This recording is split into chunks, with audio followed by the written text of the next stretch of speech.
teine aste pjedestaalil. Kuulub tantsuvaalile. Aarevere Evelis Kurus tantsukool Tango.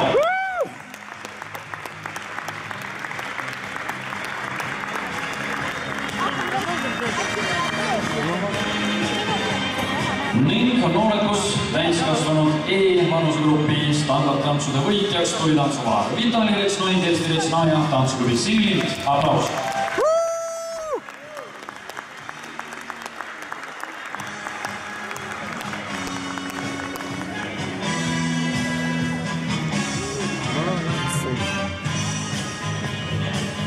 Ja jällegi fotograafid, teie võimalus tulla pildistama tänase etapi tulemusi.